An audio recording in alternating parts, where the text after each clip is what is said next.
Revelation 2:9. Tell them. Yeah, all my brothers, yeah, we rich shock. We got the truth, we come from rich stock. That's on my tribe, I never flip-flop. Thy kingdom come, now watch it TikTok. We got this truth and now we rich up. We headed back up to the tip top. Menorah golden, watch it drip drop. We in the hood, but now we rich up. Yeah. My folks stayed in the Hoovers, I was born in the trades. I was raised in the hundreds, but I ain't never joined the gang. Affiliated, I was with it, I ain't played no games. Wasn't banging, but I had to show I ain't no lame. Copperworth Entertainment, yeah, I did my thing. Until I woke up to this truth and found out we still slaves. Niggas killing over colors, time to rise up for our brothers. Time to unify our hustles, time to lead our baby mothers out to lay like Nazareth. I was raised up out the gutter, for the homies I got locked up, not a word I never uttered. So for Yasharahla, yeah, you best believe I'll die. This ain't Christianity, you best believe yeah, I'll all my ride. brothers, yeah, we rich shock. We got the truth, we come from rich stock. That's on my tribe, I never flip-flop. Thy kingdom come, now watch it TikTok. We got this truth and now we rich up. We headed back up to the tip top. We rich. Menorah golden, watch it drip drop. We in the hood, but now we rich up. Yeah. Reclining my seats, I'm looking at the stars. Not too long ago was blowing kush about the car. Always wanted fame until I found the 12 stars. But now a nigga rich, the wisdom got me hella far. Looking back on my life, this shit is so surreal. Like I came up on the lotto, how a nigga feel. Keep the law as the motto, now tell me what's the deal. Riding smooth, diamond chain, compliment the wheels. Yeah, that's how we pull up fly. If my brothers got an issue, then I bet I ride. Even if I take a loss, you can bet I try. Cause I'ma get a couple off, and that's before yeah, I all die, my brothers, nigga. yeah, we rich shock. We got the truth, we come from rich stock. That's on my tribe, I never flip-flop. Thy kingdom come, now watch it TikTok. We got this truth and now we rich up. We headed back up to the tip top. Menorah golden, watch it drip drop. We in the hood, but now we rich up. Yeah. It's so cold in these streets, I take the heat outside. I keep a sword like Cephas, just believe I might. Ain't an army on this earth that can see these tribes. Dressed in warlike apparel, best believe we fly. It's time to get the doctrine right, it's time to feed these sheep. What we sowing to each other, that's what we gon' reap. Shit, you niggas claim you bout that life. Some niggas banging for the set, but I'm an Israelite. He full of pride and full of shit, then I'ma cut him on sight. Haku ain't never gotta tell me twice. I'm a soldier for Christ, and Mashiach the king is not to be mocked. I love my nation, but 2/3 of y'all can still get popped. Blah. Desire one Ariala. Yashamai. Yasharahla.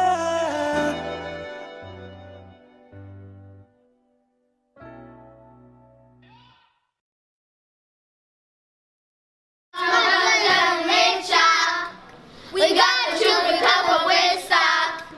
That's on my tribe, I never flip-flop. For kingdom come and watch it TikTok. We got the truth and now we rich up.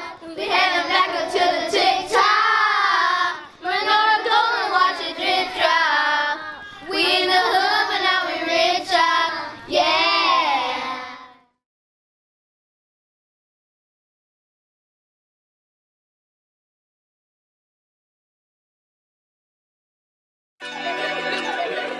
Ain't no ghetto without us. Revelation 2:9. Tell them. Yeah, all my brothers, yeah, we rich shock. We got the truth, we come from rich stock. That's on my tribe, I never flip-flop. Thy kingdom come, now watch it TikTok.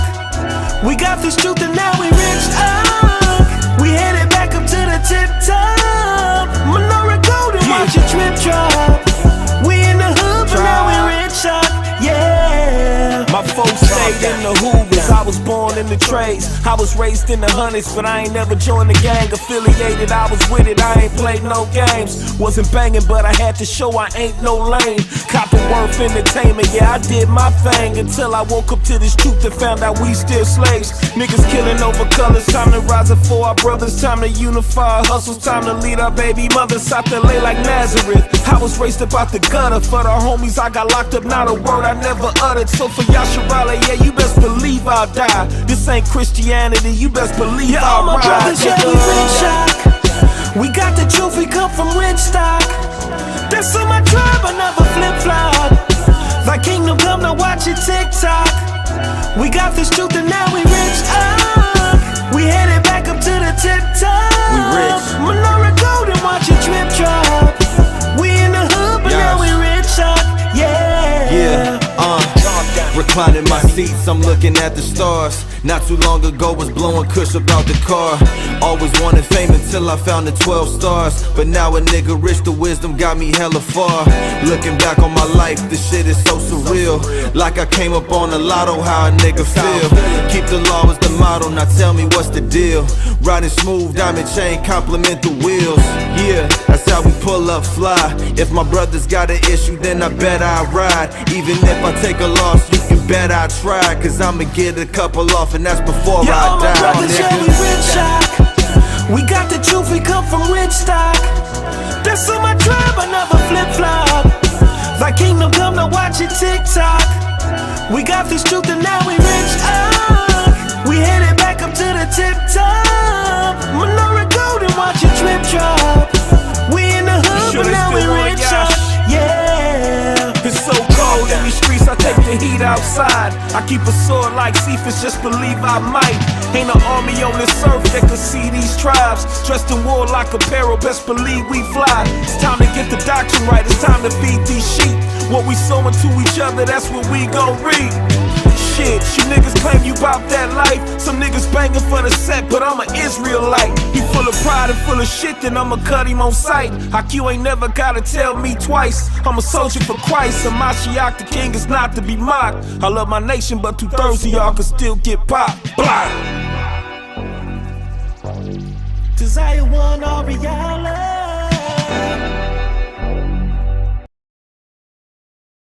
Shalom, Shalom Israel. Welcome back to another edition of Stick to the Script Current Events. My name is Shamar Yat, and to my left, Shahad Amath. Shahad Amath. And tonight we are, we're going to be going over current events, right? Things that are relevant in the nation, things that are happening right now that have been ongoing. And let me just check on this real quick. Can you get that Sirach for me? That be not ignorant of any matter?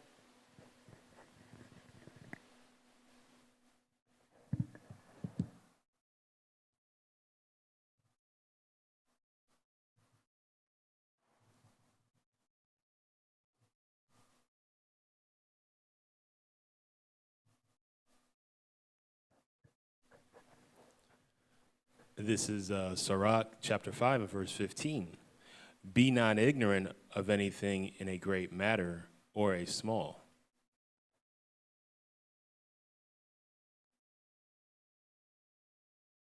Okay, Israel, bear with us 1 second. We're having a technical difficulty.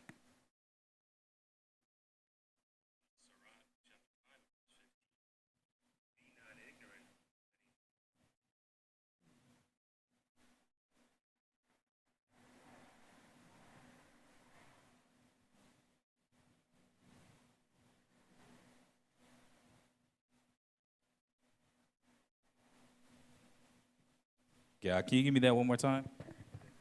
This is Sirach chapter 5 and verse 15. Be not ignorant of anything in a great matter or a small. So be not ignorant of anything, a great matter or a small. So that's kind of, I think what we have envisioned when we do these current events is to have our people not be ignorant of anything, not to be, for all the things that are going on in the world, it's easy not only to get caught up in our personal lives, but to not be privy of some of the things that are going on. So this is kind of a baseline of, research, things to be privy to, things of that nature for Israel. But we always encourage that you go and you continue your research, you continue to look into things, you continue to make yourself privy, because as the scriptures say, the days are evil. Can you take us over to the PowerPoint, Doc?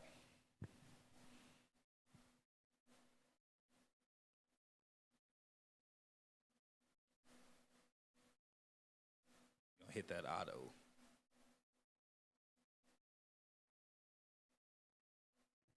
So first one, it says, gas prices soar past $8 a gallon at California gas station.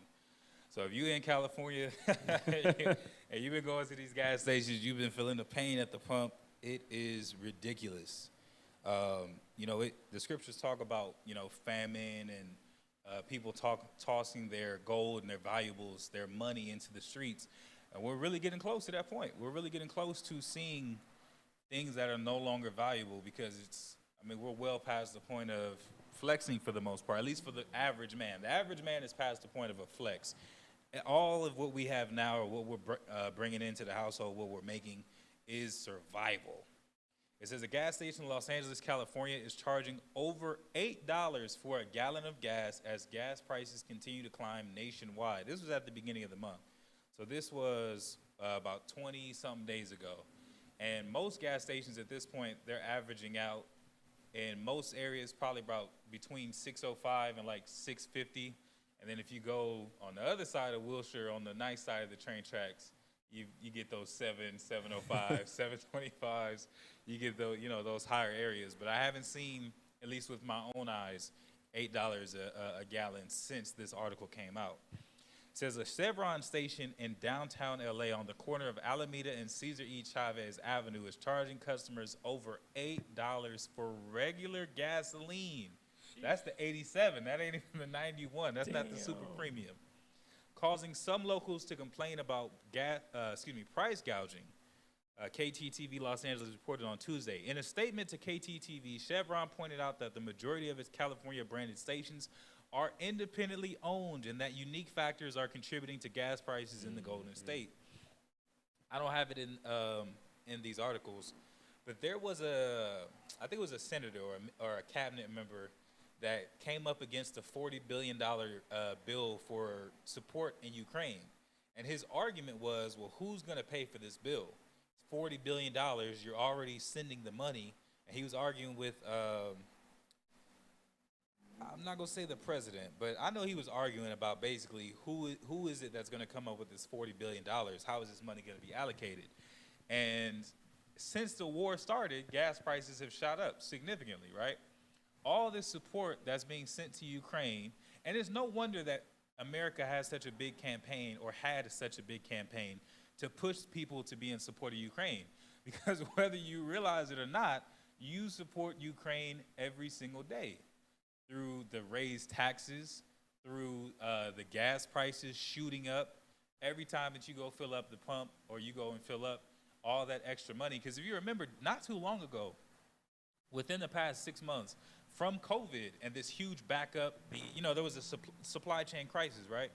There was a huge backup of ships in the by the port with oil. Ports, yeah. With oil, right? So if anything, I thought that gas prices would go down because there is an excess of oil that's now going to be finally having access to come into the U.S. Instead, all that gas that's already been sitting for what easily could be months is now being shipped in, but it's being shipped in at a much higher cost to people. And at the same time, the U.S. is committing billions upon billions to this war in Ukraine for assistance. It says, in addition to the price of oil, other factors include the competitive conditions in the marketplace, the higher cost to produce gasoline to the specifications required by the California Air Resources Board, costs associated with fuel distribution, local, state, and federal taxes, California carbon compliance costs, recent inflationary pressures, and fixed costs of doing business that are often higher in California relative to other states, Chevron said in a statement. Uh-oh. I think I'm getting some audio.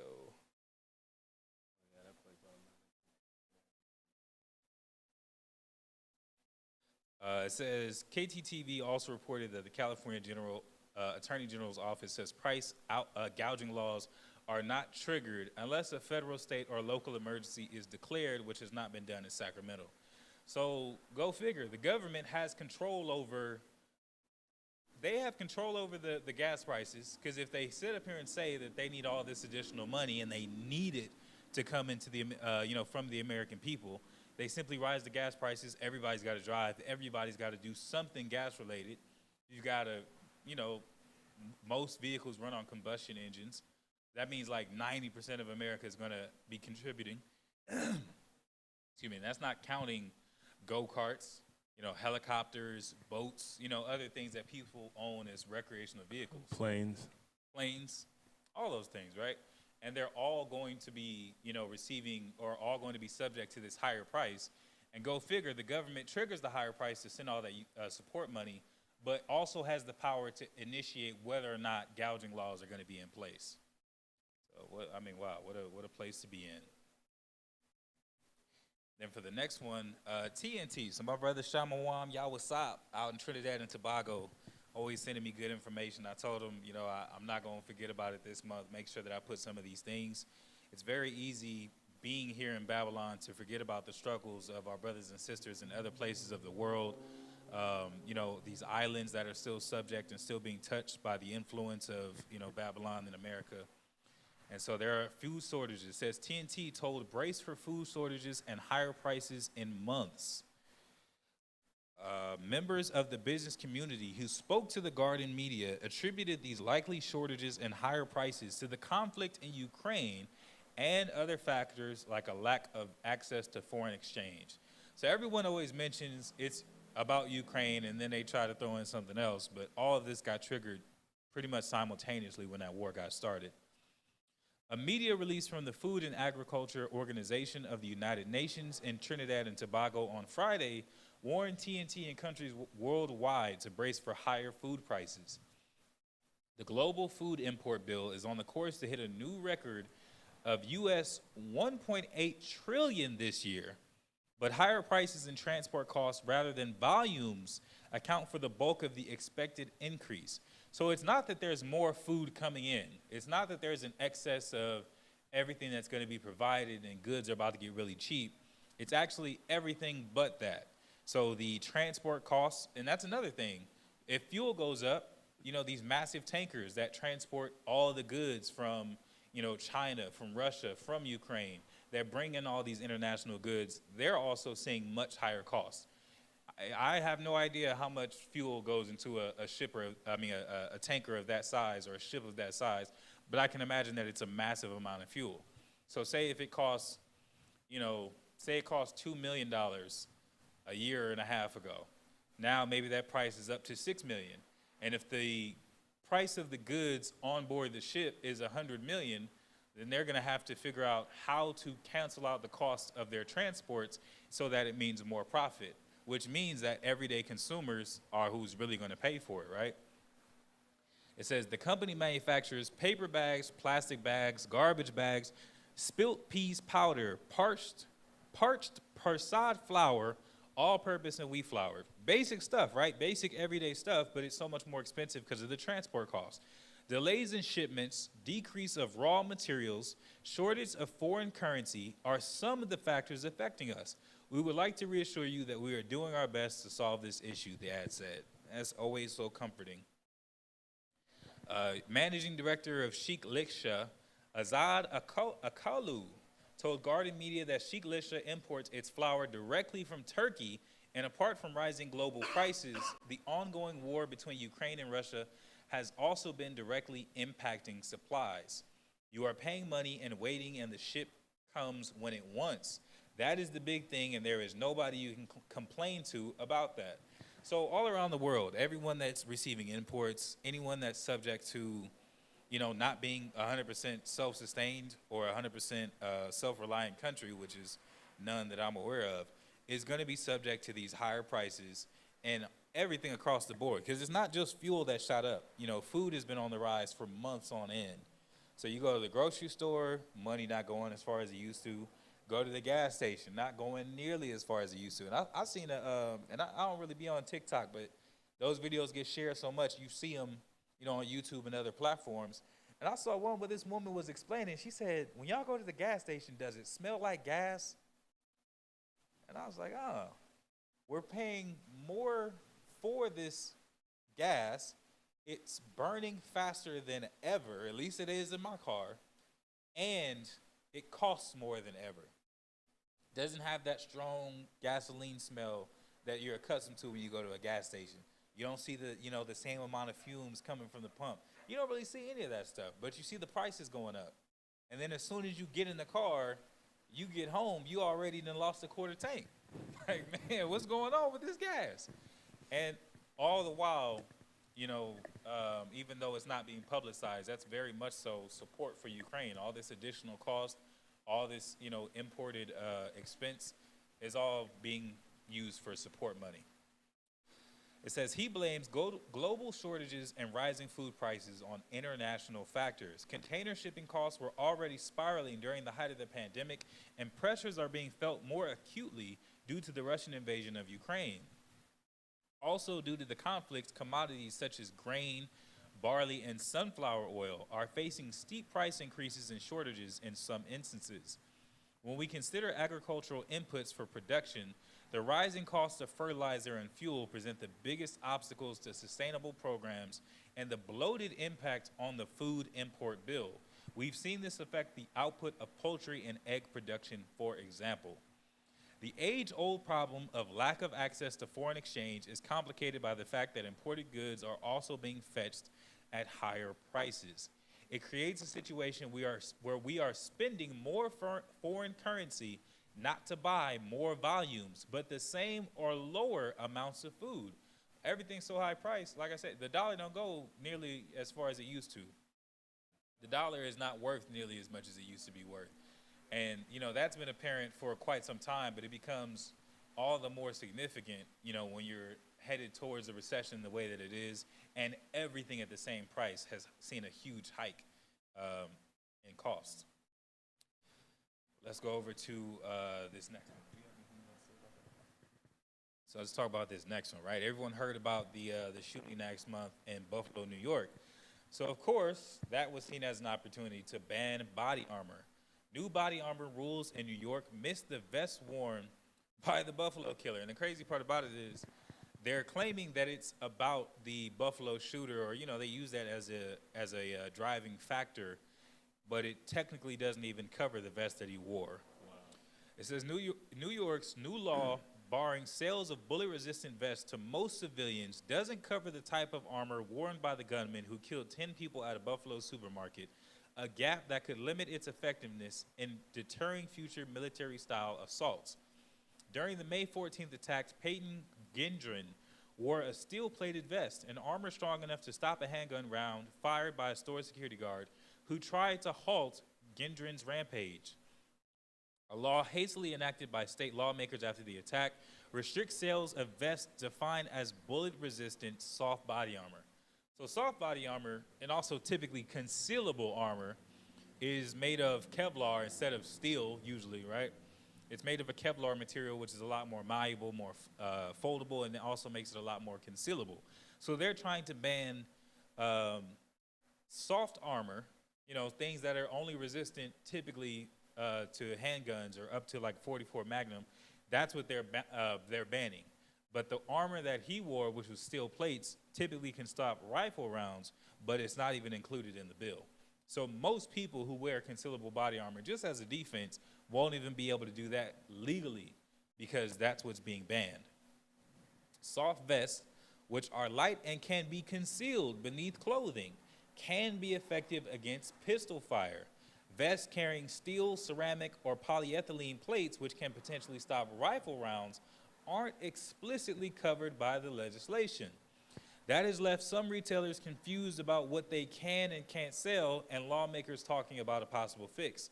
I know you said soft vests, but what about hard armor plates? Plate carriers are armor that aren't vests, but clothing that provide protection. Is that also prohibited? It is so vague, said Brad Padell, who runs 221B Tactical, a tactical gear and body armor store in New York City. He said his store tends to sell more hard-plated armor than the soft type being banned. With the toughest armor still allowed to be sold, I'm not convinced that this legislation is very meaningful, said Warren Eller, a public policy professor at the John Jay College of Criminal Justice. So that doesn't really make sense. First and foremost, they're saying it's vague. If you have the people, most of the time, whoever the law affects, especially when you're talking about business or commerce, they're typically the most abreast of what the law is because it's going to affect them directly. If you have people who own gun stores and are manufacturers or distributors of body armor saying that they're confused, you've written a very vague bill. What does that really mean? Oh, it bans soft armor. Does that mean, and that, like they said, does that mean that it's going to be everything soft? Does that mean that it's going to be only vests? What about clothing that offers ballistic protection? They didn't really answer a whole lot of questions. And then on top of that, hard armor, steel, ceramic, polyethylene, that can potentially stop rifle rounds, which is a lot more power. It also really could potentially make someone a lot more dangerous because you can't bring them down with a pistol, at least not in the torso. Those are still allowed to be sold. So what's really the point?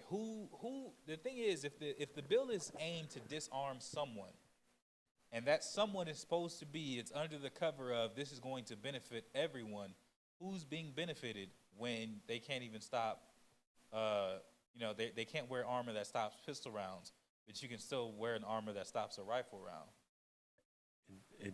It doesn't make any sense. It makes no sense. It makes no sense. But that's the law that's currently in place. And as far as I know, I believe it's the Republic of Armor, or the Armor Republic, is filing some kind of lawsuit in New York to try to have this law overruled. But it doesn't really make any kind of sense that you would ban. I mean, most law enforcement, even military, they have rifles as backup, right? Right. Something gets really bad, instead of trying to hit them with a pistol round, they pull out a rifle. I don't see how or why you would want to ban soft armor, which can be, it can be potentially punctured by a pistol round, but for sure by a rifle round. Why you would want to stop that, but not the rifle-stopping armor? The thing that doesn't make sense to me is if it's on the heels of a mass murder, right? A mass shooting. The mass shootings that we've seen in the past, they use rifles. Right. Hey, this guy used a rifle. So if the idea is to be able to stop someone who is committing someone who's doing a mass shooting, odds are they're going to have armor that's impervious to rifle ammunition. Right. It's not, you don't see mass shootings with handguns. So it doesn't make sense based on the history.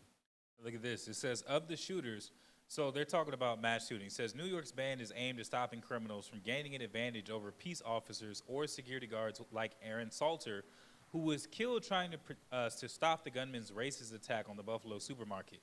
Of the shooters who killed 4 or more people in a public space since 1966, 12% wore body vests. And sociologist James Dinsley, a co-founder of the Violence Project, a nonprofit think tank with a database on mass shootings. So out of the mass shooters who've killed 4 or more people in a public space since 1966, what is that, 56 years ago? No, 52. 54. Wait a minute. I'm looking for the date. Is it 56? I'm calculating. 56, right? 56 years ago. And there's only been 12% of all the mass shooters that actually even wore body vests. Sounds a lot more like that's not even the issue. At all. So who is this really targeting?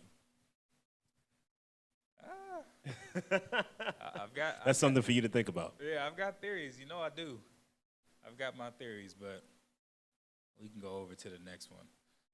The gunman who killed 4 at an Oklahoma medical building.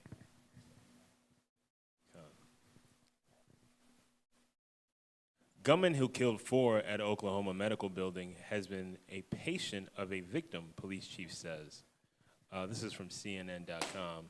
The gunman who killed 2 doctors and 2 others at an Oklahoma medical building Wednesday did so after he blamed one of the physicians for causing him pain from a recent back surgery, a police chief said Thursday. The shooter, Michael Lewis, who police said killed himself after the rampage in Tulsa, had just earlier that afternoon legally purchased one of the firearms used to slaughter, an AR-15 style rifle. City Police Chief Wendell Franklin said during the news conference. Lewis entered the physician's office building at Tulsa St. Francis Hospital campus late Wednesday afternoon and shot dead his surgeon, Dr. Preston Phillips, and 3 other people before fatally shooting himself. That doesn't. I wanted to highlight this because it was pretty wild, and I think this is one of the first ones that I've ever seen that took place in a hospital. I don't think I've ever seen a mass shooting that took place in a hospital. Right. His motive was he was having some type of back problem, which is inherently extremely difficult to diagnose, to treat. Yeah, to treat, and then especially to perform a surgery on. He has back problems nonetheless. That's not much of a shocker. It's most of the time back injuries are pretty much lifetime, and it's incredibly painful. It's incredibly uncomfortable. Yeah, it's like you're gonna have some type of pain. So he blames the surgeon, goes back to the hospital, kills the surgeon and 3 other people. I'm not sure who the 3 other people were, where, like, what relation is it? What was their relation? It says that officers found a letter in Lewis that made it clear that he came in with the intent to kill Dr. Phillips and anyone who got in his way.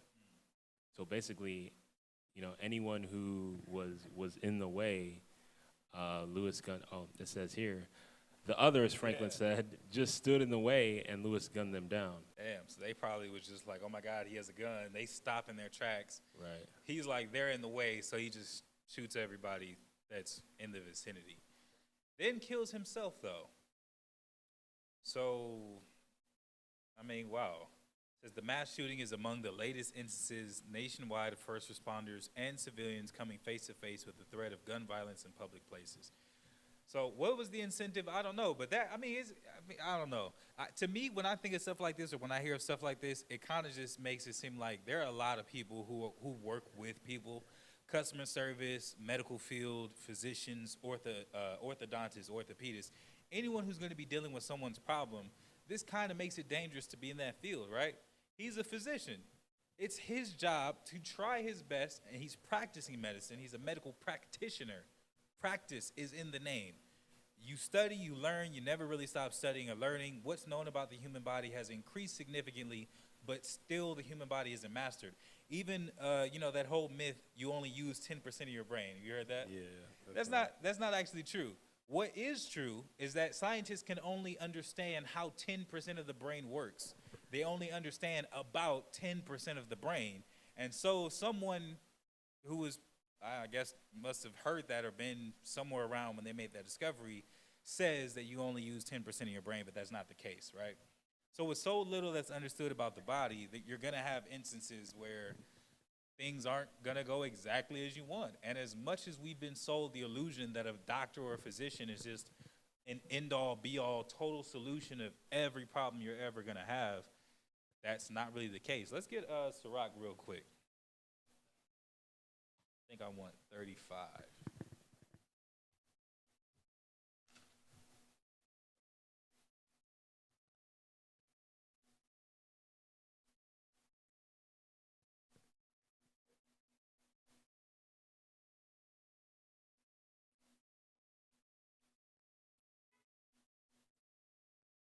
Oh, sorry, 38 and 15.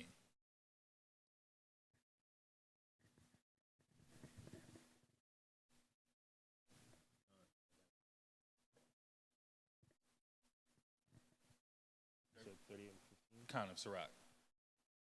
The Ciroc or Ecclesiasticus in the Apocrypha 38 and verse 15. He that sinneth before his maker, let him fall into the hand of the physician. So it said, let him fall into the hands of the physician. So there are a number of scriptures in the Apocrypha, especially, that talk about pray to the Most High first, then go to the physician. you know, it's death is better than continual sickness or sorrow. And then it says, he that sins before his maker, let him fall into the hands of the physician. So you have, you know, this big illusion that I feel like has been sold to everyone that doctors can pretty much stop and save people from everything. You hear about the glory and the innovation and incredible abilities of modern day medicine.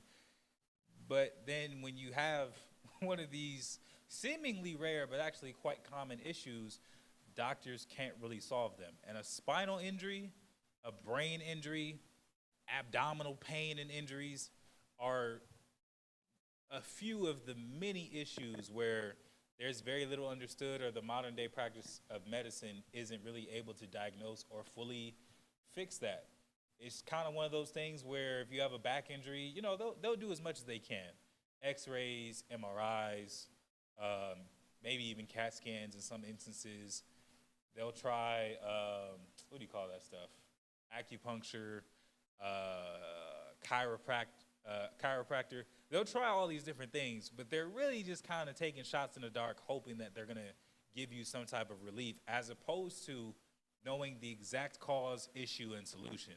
And obviously, you know, he learned that the hard way. But moving on. Georgia, look at this. Authorities say an 81-year-old Georgia sheriff's deputy raped a woman while on duty and in uniform. Imagine that. Let me read that. Come on. This is Lafayette, Georgia. An 81-year-old sheriff's deputy in northwest Georgia has been arrested after he was accused of raping a woman while on duty, authorities said Wednesday. Agents with the Georgia Bureau of Investigation on Tuesday arrested Walker County Sheriff's Office Deputy Jerry Glover of Rock Spring, according to a GIB news release. Glover is charged with rape, violation of an oath of office, and false imprisonment. It wasn't immediately clear whether Glover had a lawyer who could comment on the charges. If you scroll down, it goes into another article, and that really pisses me off, because first and foremost, this dude is 81, right? 81, he's old as hell. Well past the point where he should really be on the hunt like a young man. But even more so to have gone as far as to not only rape, but look at the charges he's facing, right? His eagerness is one thing, that's purely opinion, but the rape is clearly an offense worthy of death according to the scriptures. But look at his charges: rape, violation of oath of office, and false imprisonment. So does that mean that the woman who he's accused of raping was falsely imprisoned so that he could get to her without her being able to leave? Sounds like it. That's what it sounds like, right? Right. False imprisonment. Why would that be the charge? Right. So it doesn't seem like he chose a woman who was already at the prison and tried to sexually assault her. Sounds like he found a woman who he was interested in. He's too old for her, falsely imprisons her, and then when she's in a cell and she has no ability to leave or escape, defend herself, that's when he makes his move. And then there's literally nothing else about him in the story. And this is actually from Georgia, if I'm not mistaken. Lafayette. Yeah. Lafayette, Georgia. So I'm just like, wow, they just released nothing else about him. I don't know. I just feel like when it's certain people, especially when it's one of us, they'll show you names. It's very yeah. detailed. And then a lot of information comes when up. it's one of them, it's always, especially a cop. Right. Very It's sparse. very vague. What do you get? 3 sentences? Yeah. That's 2 sentences. That's the whole article. And they spread it out with a lot of BS. other things on the page that don't apply at all. Ads and videos. That's wild. But there's still a story just with his charges. Very clearly, it sounds a lot like he falsely imprisoned that woman to be able to get to her. And then, so that's terrible. But I'm going to move this one around a little bit because I wanted this video to play next. Because since we're, I try to always kind of group it together to show. Look at this one. Witnesses not testifying about Los Angeles sheriff deputies' gang due to the fear of retaliation. So we've been talking about the LAPD having gangs amongst the LAPD, right? What was one of them? Called the Executioners. Right. Right? I wonder what they roll around and do. Let's take a wild guess. Protect or serve, I'm sure. Oh my God. The executioners in LAPD. So we had one. They had tattoos, logos, T-shirts. They even showed a picture, even though it wasn't in the article. The thumbnail picture was of the executioners gang logo on a mouse pad. Right. So even in the actual office of the deputies, they can very clearly see that people are flaunting their gang. I don't know if you've ever had like customized. It's a thing. It's a whole production. Like you got to make the logo. You gotta Print find it, someone to print it. That's how brazen these LAPD gangs are. You know, they're brazen enough to put their logo on a mouse pad and use it in the office. That's crazy. That means that's no fear, and They have no fear. that's beyond no fear is pride. Right. Because it's not only that they're part of that gang, and it's not only that they got tattoos very clearly identifiable. LAPD, I don't know, has launched I don't know how many investigations saying that they're gonna internally investigate Right. themselves and all this kind of stuff, and none of that has happened. Because all you gotta do is walk through the office. Right. Everybody getting your shorts and your T-shirt. Let's see who has tattoos of the gang. Right. Let's see who's got a T-shirt of the gang, who's got mouse pads of the gang.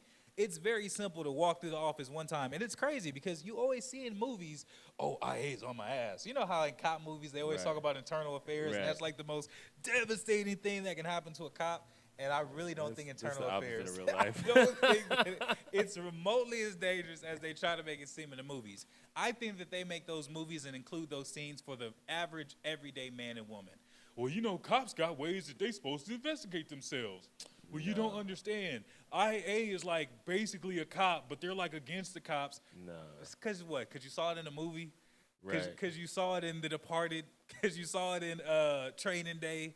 Because you saw it in these, you know what I'm saying? What's really terrifying to a cop or a police department is an outside investigation. That's what Right. they really don't want. They fight tooth and nail against that. You know, they've got all kinds of unions set up to protect them. Yeah, and that's another thing. They are a union. Right. So they do have union representatives, certain levels of protection, lawyers, anything that goes wrong, they've already got the support of the union. And the union literally thrives off of the number of members and the amount of contribution per member. Oftentimes, it's already negotiated. So say for an officer making, you know, like Highway Patrol makes like $300,000 a year total, but that's including fringe benefits, you know, their union dues, all that kind of stuff. So they probably pocket about $130, right? Some of it goes into retirement, pension, you know, it's divvied up in all these different ways. But the fact of the matter is, let's just say that $60,000 a year per officer is being paid to their union. That's a very powerful, very expensive level of protection that's behind each and every officer. So it's no wonder that so many of these killings get swept under the rug, so many of these false imprisonments, so many of these charges, so many of these gangs are able to thrive because, I mean, look, I mean, they are supposedly the law. And who is supposed to go up against that when the law is not just? Not only that, that's a lot of influence money, and if you know anything about you know the organization of the systems in this country, money is used to influence. Oh yeah, moves everything. But let's watch this because they're talking about people who have been affected or too afraid to speak out.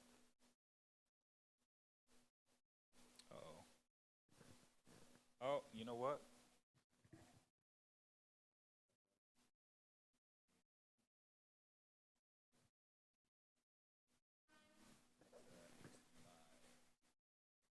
Put your mic over the speaker. All right, this is gonna be a little janky. Y'all gonna have to forgive us, please. I'm gonna play it off my laptop and hold the microphone over it. LA County Sheriff's Department on the hot seat again today over allegations of deputy gangs operating within the law enforcement agency. As Eyewitness News reporter Carlos Granda tells us, at today's Oversight Committee hearing, investigators expressed concern that witnesses are scared to talk over possible retaliation. The plan was to hear testimony from an upper-level sheriff's official, retired Chief Matthew Burson. He was subpoenaed, but he didn't show up. That the former head of the professional And it's crazy. So he's scared of retaliation. He doesn't want to be known and identified. And they're like, yeah, this is the guy that's scared. Wow. This is the guy that got subpoenaed but didn't show up to court. Yeah, this is the guy who's talking. Because even if you say, I'm scared, you know the drill. Right. We've all seen the movies. We all know how the mafia gets down. They come for you. They say something. You act stupid. Right. I forgot. I don't recall. Was I there? Oh, was that? Oh, yeah, I forgot why I was even, I be moving. And you don't say nothing about the gang don't come visit you. That's right. He's saying the gang exists. Because when you say I'm scared, you acknowledge the existence of something to fear. They're not gonna put you on the stand if you don't have anything that helps to boost their motive, their case. Yeah. But he's acknowledging the gang exists. It for sure exists, and it's so real that I'm afraid to testify because there's a very large potential of retaliation. And just by him doing that, they're like, here's this picture. And of course it's a Jake. Right. They're like, this the guy that has already acknowledged the existence of the gang by acknowledging his fear and is afraid of retaliation. This the guy that y'all need to be concerned about. This the guy that's not playing dumb. And it's like, if this man is potentially about to be in witness protection, why plaster his face at the head of the video and of this ever important case of gangs in the police? It serves no purpose. It serves no purpose to him. Not to justice. Right. He's at a disadvantage. But let's keep watching. Standard, the division of the Sheriff's Department would conduct himself in this manner regarding a subpoena suggests that the department has something to hide. The Civilian Oversight Commission has been investigating the issue of deputy gangs in the Sheriff's Department. Several speakers said there needs to be more accountability. The sheriff is part of the gang, so we can't expect him to do anything. And he's not going to do anything. He's been disrespectful. All the information is there. This is not a secret no more. Y'all know how many deputy gangs it is. We have been suffering. The Inspector General's office is investigating 41 deputies for being part of active gangs. One is the alleged Bandidos group at the East Los Angeles station and the Executioners group at the Compton station. So I mean, how much of an investigation needs to go on? Right. You have logos and tattoos.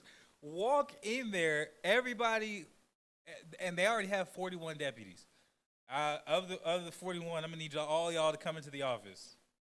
All right, most of them are probably gonna be male. I'm gonna need you to take your shirt off for me, deputy. What is this about? It's about the gang you part of. He's got a tattoo. All you gotta do is look at his tattoo. And the crazy part about it is, you talking about Los Angeles and Compton, all in Los Angeles County though, right? One of the most notorious police departments in the world, especially for its specific gang unit. They have methods and are experts at identifying gang members, at speaking to, negotiating, and having informants who are gang members, keeping gang members a part of their gangs but safe enough to where they can be useful. They're experts at this. Undercover cops, all that stuff. They're the best in the country by far. They like, this is where gangs started. Right. And you telling me that it's gangs, first and foremost, that have found their way into deputies, which is mind-blowing. But then it's gangs in there that they just refuse to identify. They say, y'all know who it is. There's no way dude is coming in here. You're just telling me that he took a shower after work, did nobody see that big skull and fire on his calf? He ain't never had on a basketball shorts in the gym, and they like, yo, what's that big tattoo across your back, bro? Some nice ink you got there. Right. Officer. That's a very specific tattoo. That kind of looks like the Executioners. Somebody in there got a mouse pad. They ain't even got it on their body. They sitting right there at the desk. Everyone who passes by knows that's a member of the Executioners. And the officers who are involved obviously aren't snitching. And the ones that aren't involved have obviously privied up to the fact that they better not say nothing. But look at this guy. Like, who is this? And was this person arrested? They got a whole tattoo. But I'm sure it goes very high up the station. I'm going to finish this up. I just realized I didn't even turn the TV on so you can see. Investigators say they haven't been able to get people to talk publicly because they're afraid. This witness declines to testify for fear of retaliation in the witness's career. Third witness who has declined to testify for reasons of career suicide and fear of physical retaliation. Today, commissioners were outraged that the sheriff and others ignored subpoenas They want these officials to appear and want it enforced by the courts. Including fines, monetary sanctions, incarceration of Mr. Person if he continues to refuse to testify until he's willing to testify. The next hearing is scheduled for July 1st, and the commissioners want county attorneys to do whatever it takes to get the witnesses to appear.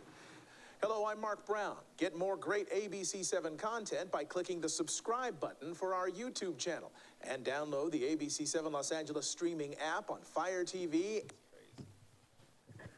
So crazy. So, I mean, that's a very apparent thing. Like I said, if he was really potentially in danger and, you know, maybe even looking to go into witness protection, I just know that's a bad practice to plaster his face everywhere. Man, and not only that, but literally the video, the part that he played in the video was about 12 seconds. It was completely and totally unnecessary. I mean, you see why people are afraid of that retaliation. Right. It's that very subtle stuff that may not be significant to everybody else, but I'm sure he was at home, you know, sweating bullets. Like, right. Oh my God, they know who I am. They plastered my face. Right. He probably made a call and, oh, you know, don't worry about it. You just relax. But I'm sure out of that, he's already gotten the message. Okay, I need to it'd be in my best interest not to say anything.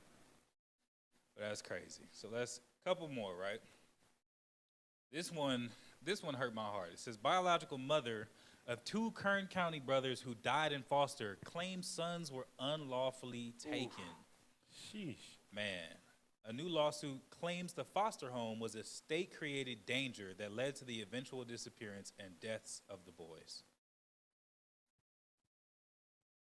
This is in San Francisco. The biological mother of two small California boys who died while in the state foster care system has filed a federal lawsuit alleging her sons were unlawfully taken from her and placed with the foster parents who are now charged with killing them. 4-year-old Classic Pettis and 3-year-old Sincere Pettis were reported missing from their foster family's backyard in California City on December 21, 2020. The boys have not been found, and Kern County prosecutors said in March that an investigation determined they are deceased. The foster parents, Trezell West and Jacqueline West, have pled not guilty to multiple charges, including 2 counts of second-degree murder. Their criminal trial is scheduled to begin next month.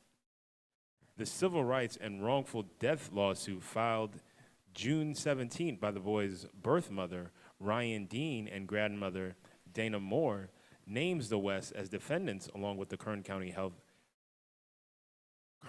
Human Services and the California Department of Social Services. It alleges that the foster home was a state-created danger that led to the eventual disappearance and deaths of the 2 boys. The lawsuit is seeking $40 million in monetary damages.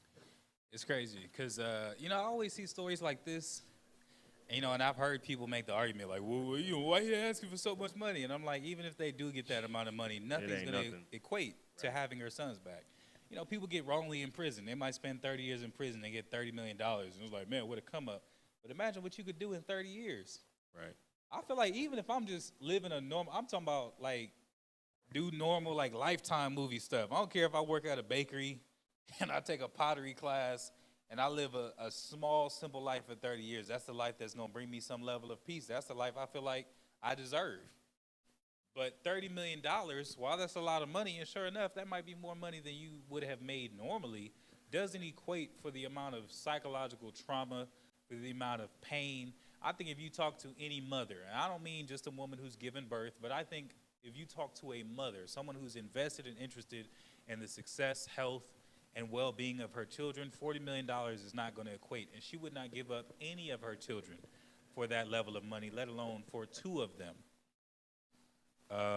She says, I just feel like I don't deserve this. An emotional dean said at a San Francisco press conference on Tuesday, I'm not a criminal. I don't have a bad record. So I just want to, let me pick through this real quick. There's more, I guess. I'll read some for you. Con. See where it says, Sincere and Classic Pettis? Sincere and Classic Pettis were murdered after being unlawfully taken from their mother as a result of an outdated foster care model that Congress described as having a perverse incentive to tear African American families apart. That's what they've been doing. I'm like, well, damn, so we don't even need a whole bunch. It's very clear. They're saying it looks as though it was a perverse incentive to tear African American families apart.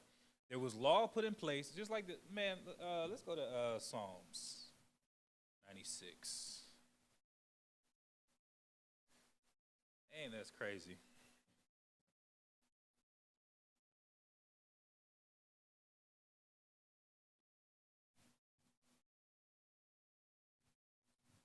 I'm sorry, 94. 94 and 20. This is Psalms 94 and 20. Shall the throne of iniquity have fellowship with thee, which frameth mischief by a law? Which frameth mischief by a law. That's the fellowship. I'm sorry, that's the throne of iniquity. It said it frames mischief by law. Literally finding these different agendas, finding these different opportunities, the war on drugs, the war on families, all these different opportunities to be able to try and destroy our communities and then framing it with law. We just read about the gangs in the police department. It's the same thing. It's crazy, man.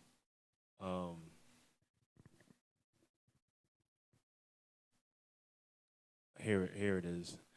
McCoy said that prior to the 2018 law, the foster care system disproportionately subjected African American families to trauma-ridden child abuse investigations. So basically, they're going to these African American foster homes and putting them through all kinds of investigations claiming child abuse so that they can take the children away from the foster parents.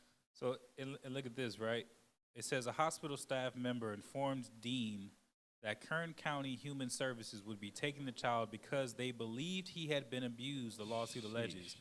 Dean had no criminal record and no allegations of abuse against her when the child was removed from her care, according to the filing.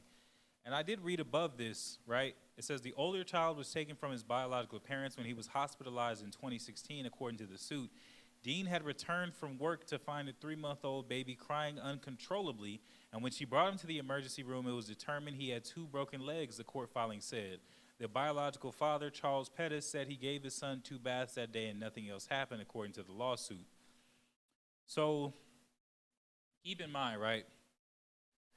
Now that's a whole lot. Now you can do a whole lot of speculating. Right. That's really what it boils down to.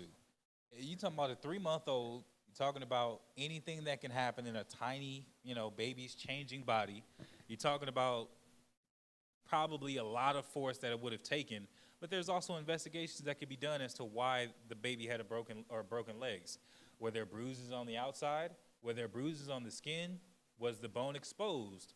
How did the bone shatter? Was it a snap? Was it a splinter? Was it? You have so many things to be able to determine what type of or what was the cause of the broken legs, right? And I'm sure if they launched this investigation and had they found anything, the father would have been locked up back then. Right. He goes into the hospital, receives the care, gets re-released into his biological parents' care, and they don't have a history of abuse, which more than likely means that whatever they determined the cause of those broken legs were, it wasn't the parents' fault, right? But yet and still they were taken, and it says, where did I see it? I just saw it. Look at this. After Dean gave birth to another son in June of 2017, a sheriff's deputy took him away because human services officials said they like to keep siblings together. Kid. As if they were doing them a favor. Right. Oh, you've got one son that's already been taken and he's in foster care. There's another baby. We'll come get him too. Well, why is that? Oh, we like to keep him together, so give him back to his parents. Right. Don't take both children away. Bring the son that you've already taken back, and they're together and with their own parents. They don't have a criminal record. They don't have a history of abuse. There's no neighbor calling saying that they're concerned. There's no anything to really go off of to justify taking their children. Let me see. Oh, look at this. In November 2018, Ms. Dean wrote a letter expressing her concerns about the lack of proper care her children were receiving while in a foster care of the Wests. No one ever provided a response to the letter, the lawsuit states. Dean's mother, Moorer, also filed requests to have the children placed in her care, which were ignored, the filing said. So that's two big red flags, right?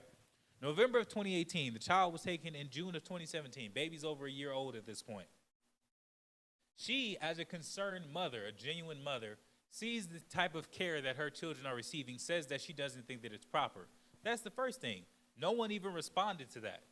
No checkup. We've done, we've been over to, see the children, and they don't have any bruises. They're not malnourished. They're fine. Not even a response. And then, if I'm not mistaken, it's very common practice. It's in fact protocol if you have a child to try to get that child to the next of kin. Right? Her mother, which was the grandmother of those children, filed a request to have the children placed in her care, which were ignored, the filing said. That's right here in the article. So the grandmother tries to get the children placed in her care, and they just didn't even respond to her requests. So that was very clearly that these children were taken, and they died while in someone else's care. And now the mother, she has no real recourse. Even if they do give her this money, that does not bring those kids back. And I know if anybody knows that she knows that. Right. And that the money is the least that they could do. So a couple more. It says, North Korea reports epidemic of unidentified intestinal disease after a COVID wave. Whoa. This is Saul. North Korea has dispatched medical crews and epidemiological investigators to a province battling an outbreak of an intestinal disease, state media reported on Sunday. At least 800 families suffering from what North Korea has called an acute enteric epidemic have received aid so far in South Hwanggi province, about 75 miles south of the capital, Pyongyang. Enteric refers to the gastrointestinal tract, and South Korean officials say it may be chloria or typhoid. Oof. The new outbreak, first reported on Thursday, puts further strain on the isolated country as it battles chronic food shortage and a wave of COVID-19 infections. On Sunday, state news agency KCNA detailed prevention efforts, including quarantines, intensive screening for all residents, and special treatment and monitoring of vulnerable people, such as children and the elderly. Drop down, not to the next section, but the one right below that. Disinfection work, look at that. Right? It's like literally the second sentence. I ain't gonna say the section. Disinfection work is being carried out, including of sewage and other waste, to ensure the safety of drinking and household water, the report said. So they don't really know, it sounds like they don't really know where it's coming from. I have no idea. Because they're trying to monitor people, which means that they're not really sure who's infected and who's not. Right. They're trying the treatment of sewer, other waste, to make sure that household and drinking water is safe. So they're more than likely not sure where it came from, but they do see that it came after a COVID wave, which could mean that COVID has mutated to some other type of virus, or that some type of bacteria has kind of, I guess, I don't know, crossbred. I'm not a biologist. Specialist. Yeah, I'm not a specialist, but I do know that diseases, especially viruses, if I'm not mistaken, mutate constantly. Mutate, right, absolutely. And they can either they can have new symptoms, or if something manages to somehow, like, I don't know what you would call it, germinate with COVID, that it could give you COVID and then leave you with something else once the COVID is gone. Right. And it's one of a couple of those options, including the fact that their water itself might be poisoned, because doesn't really sound like they're sure. They're just trying different things to see which one is going to be the solution. I'm going to drop down real quick. It says, Ryo Young Chol, the official in charge of emergency epidemic work in North Korea, warned viewers on state television Monday that enteric diseases could spread through infected people's belongings, foods, and drinks. Strictly isolating patients is important to prevent its spread. It says, apart from typhoid and cholera, the polio virus, hepatitis A virus, and dysentery bacillus are among the pathogens that cause enteric diseases. So there also doesn't really sound like they're sure which one it's even coming from. No. News of the enteric epidemic comes as North Korea continues to battle COVID-19, or what it calls fevered cases. Overall, more than 4.6 million people have shown fever symptoms since a COVID outbreak was first acknowledged in mid-May. As of June 19th, 73 fever deaths have been reported by KCNA. So I think North Korea, if I'm not mistaken, was one of the countries that didn't report any kind of COVID cases. They were saying that pretty much they were completely unaffected, even though the rest of the world was calling on North Korea to say, come on, be honest, be real with us, what's going on.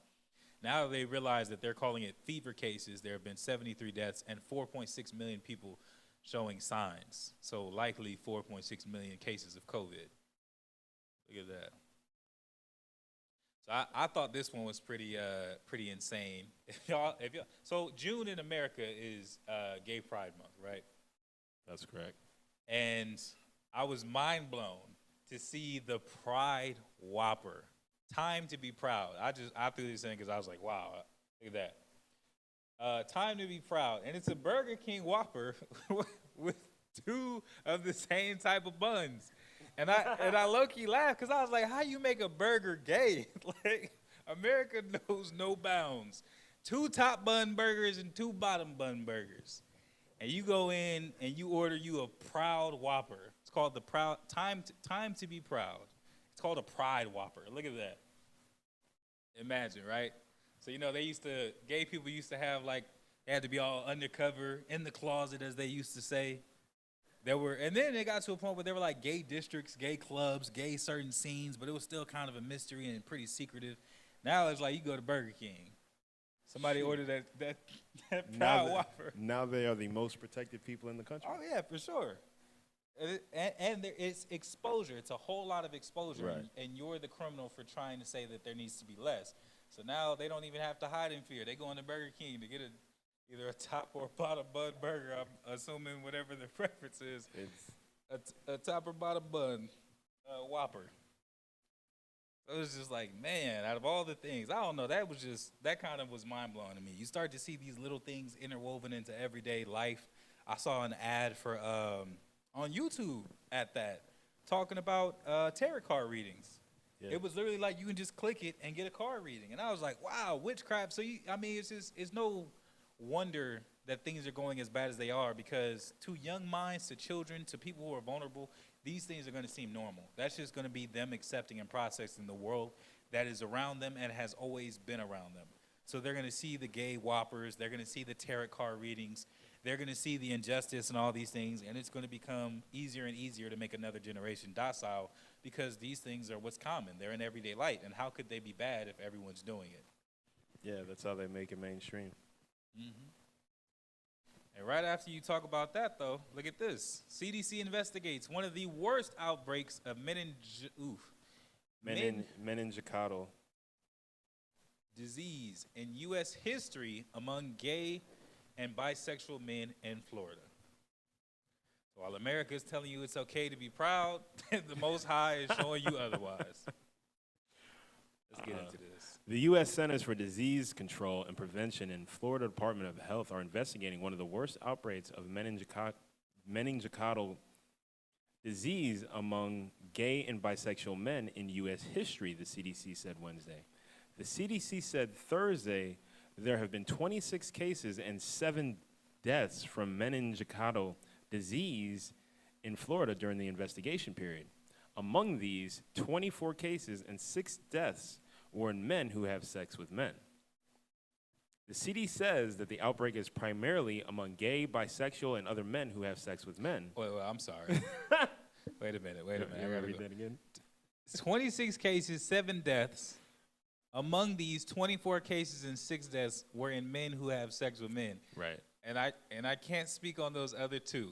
Right. But I wonder if it was just like if they didn't want to have to, wife sitting in the room.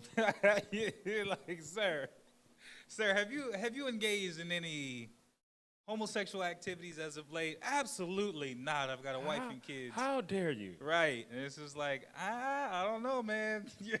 You're one of, what is that? One of 2. 2 people, and Two of 26. 2 of 26 are claiming like, no, what? Gay. What?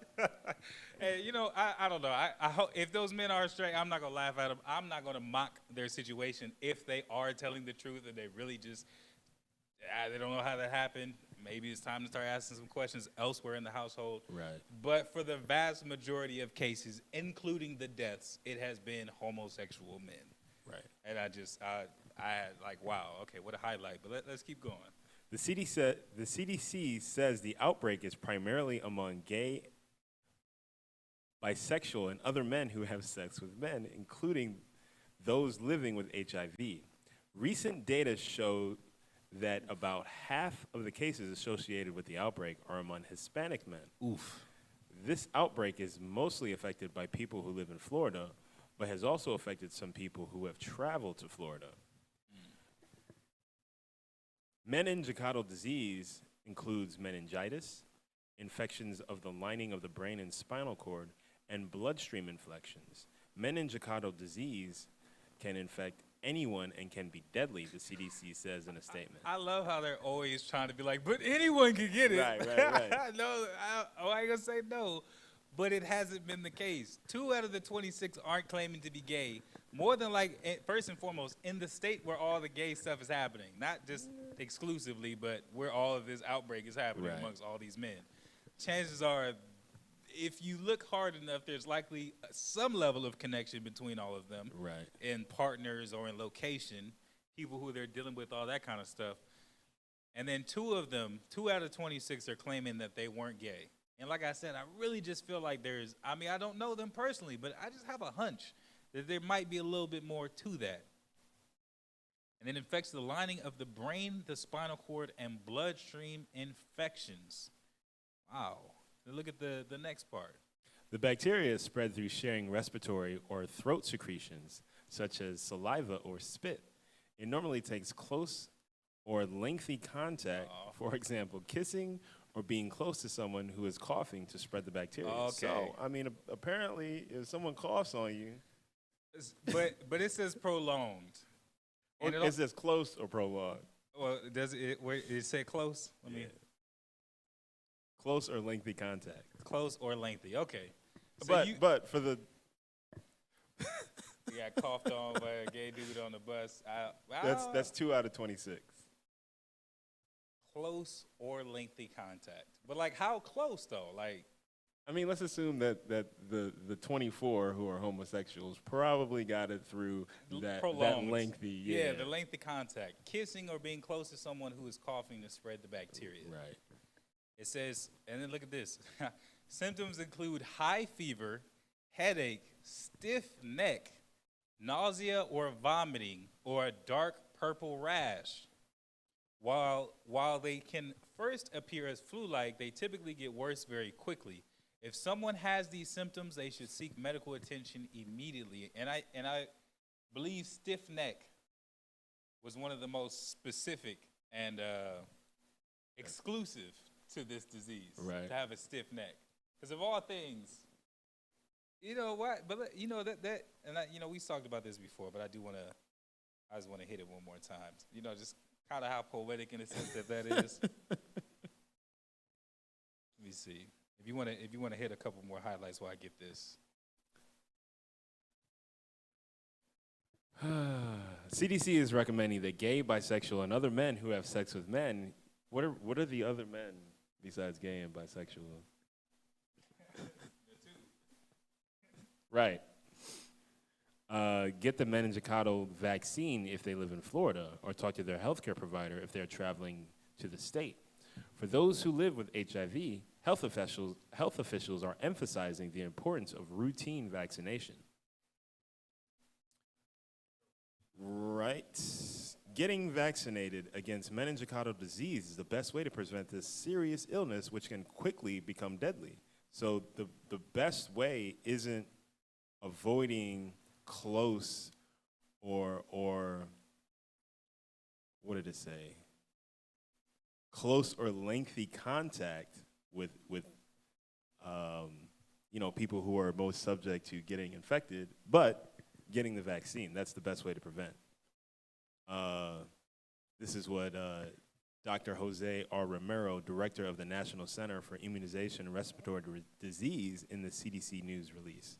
Because of the outbreak in Florida and the number of pride events being held across the state in the incoming weeks, it is important that gay and bisexual men who live in Florida get vaccinated, and those traveling to Florida talk to their healthcare provider about getting a ACWY vaccine. But you see how it's like, it's not really an epidemic so much as it's amongst a very particular group. Right. It says, and look at this, the threat to the general U.S. population is low. They try to put this at the end of the article. At the very bottom. Very bottom of the article. The threat to the general U.S. population is low, the CDC says, but there are notably high numbers of monkeypox cases among gay, bisexual, and other men who have sex with men. Once again, what is that supposed to be? However, anyone who has been in close contact with someone who has monkeypox is at risk. Is at risk, but how likely to contract, right? That's what it was. Because you brought out the article on monkeypox last month, right? And it was kind of the same symptoms. Right. I think the stiff neck, that's what we were talking about, right?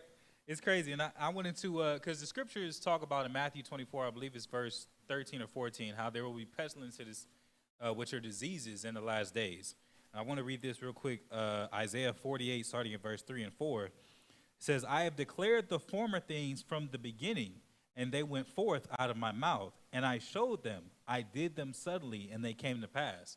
So that makes me think of how the Most High said in the last days, there will be pestilences, there will be these various diseases, and there will be judgment that is coming upon the earth. You see all these people who have been loud and proud for so long, you know, asking or saying, I've been doing this for this long, you think the Most High, and all that kind of stuff, and now you see all these diseases that are surfacing, specifically affecting people who are in sin.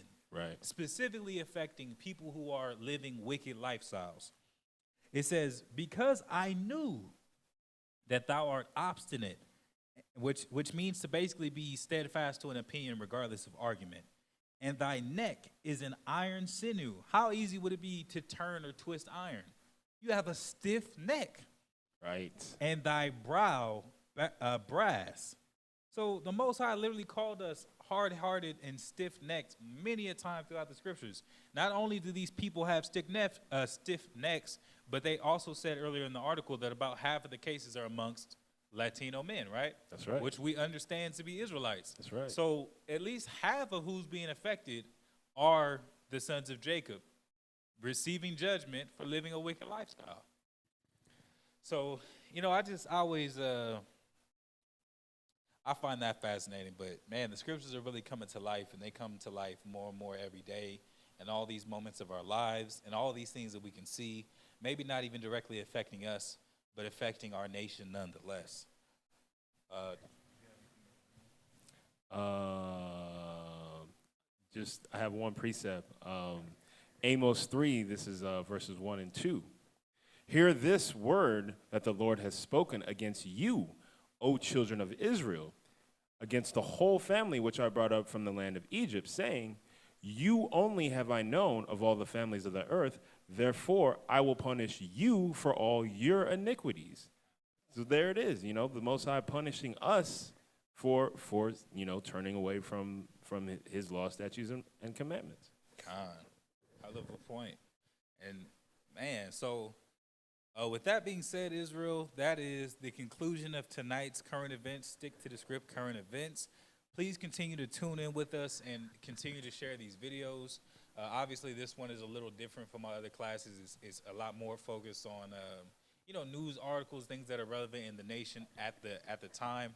I always like to consider this Hebrew news. You know, this is our little segment of current events. But we appreciate everyone who's been tuning in and following along with us. And with that, we say shalom. Shalom.